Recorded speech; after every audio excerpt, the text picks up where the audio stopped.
everyone, we're delighted to be joined by Mr. Eduardo Verástegui.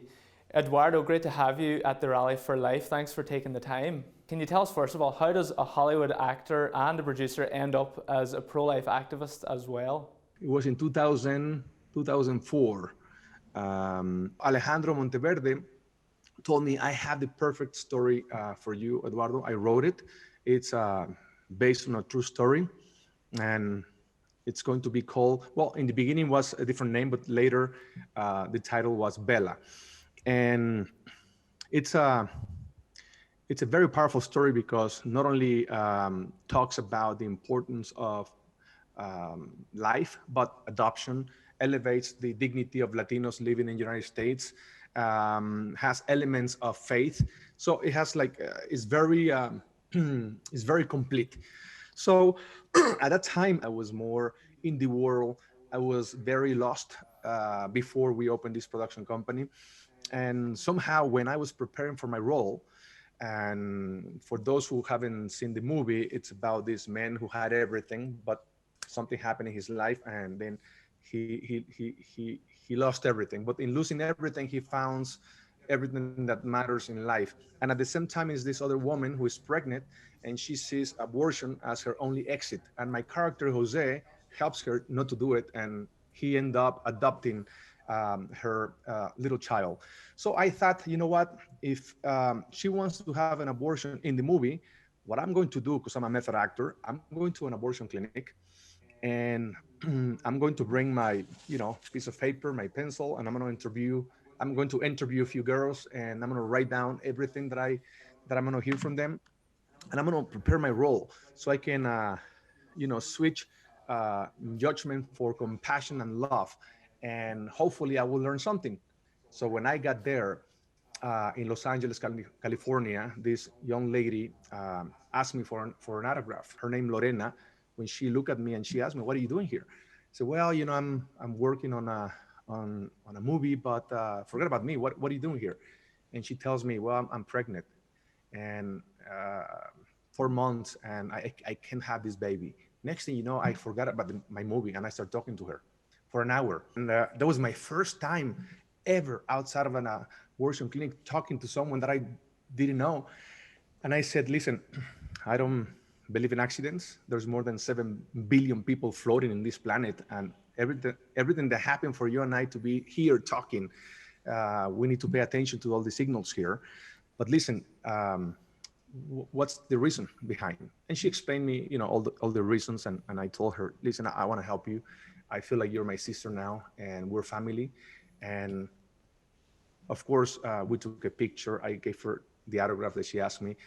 But because of me, 1 hour talking, she lost her appointment. Thanks be to God. Thank So God. over the next day, and I said to her, "Listen, we're friends now. We're family. We're brothers. You're my sister. I really want to help you." And make a long story short, meeting her helped me a lot in my movie. But forget about my movie, because after I finished the movie Bella, I came back to Los Angeles and I received a call from her husband, and Javier, and he started yelling me at the beginning, "Eduardo, Eduardo," and I thought something wrong happened. Oh my gosh, something bad happened, and now it's gonna be my fault. And I said, "Javier, it's everything okay? Calm down, please." And he said, "Eduardo," and he starts crying. Said, "My boy was born yesterday, and we're gonna call him Eduardo, just like you. Thank you for saving our baby. Can you come to the hospital? I want you to meet Eduardito." Man, I put my phone down. I started crying too, because I never thought in a million years that by going to this place to do my homework as an actor, I was going to be end up used as an instrument by the grace of God, saving the life of Eduardo. So when I was carrying little Eduardito in my arms, and I was looking at him, I started singing songs. He was my son right there. And I remember that day looking up and asking God, please use me as an instrument. I wanna join the army of warriors who are fighting day and night all over the world defending and protecting human dignity, protecting life from the beginning until natural death. I want to be one of them. I want to use my talents. I want to use my life. I want to use, my skills, whatever you gave me.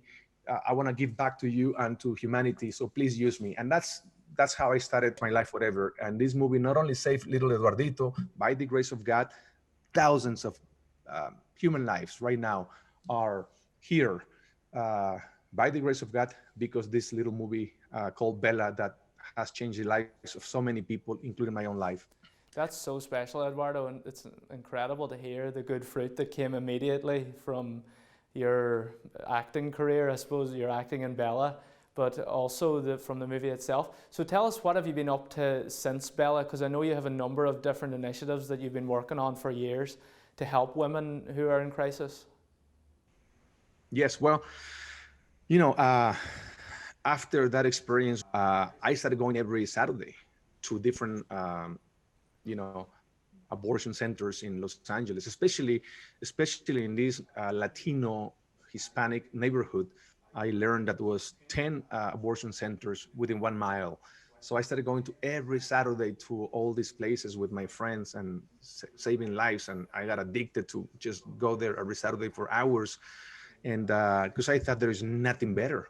There is nothing better I can do, like whatever, uh, thousand movies. It doesn't compare just to be here face to face, saving the life of someone and putting in practice the golden rule: do to others what you want them to do to you, right? So then every Saturday I started going there until one day I thought, you know what?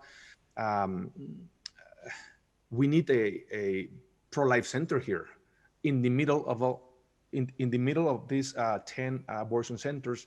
We need, but not just the center, we need the best doctors, we need the best ultrasounds, we need the best of the best. And we started that called Guadalupe Medical Center. And how we raise funds to put this into practice, we did an event called Latinos Unidos por la Vida, which is Latinos United for Life. And with two missions. The first one is to raise awareness in the Latino community why we need to defend life, because sometimes a lot of ignorance and we don't know, just like me before, I didn't know. How? By bringing the best speakers, but at the same time, entertainment. So you can, you use entertainment as the hook. 10,000 people came. Can you imagine Los Angeles, big stadium, 10,000 people, all, one day, a lot of speakers and singers and everything. And we raised exactly what we needed to open the medical center. We did the event like 2 years. But then, I got busy with the second movie, which was called Little Boy. And then the third movie, which is Sound of Freedom, which is the one that we are doing right now, which is on human trafficking.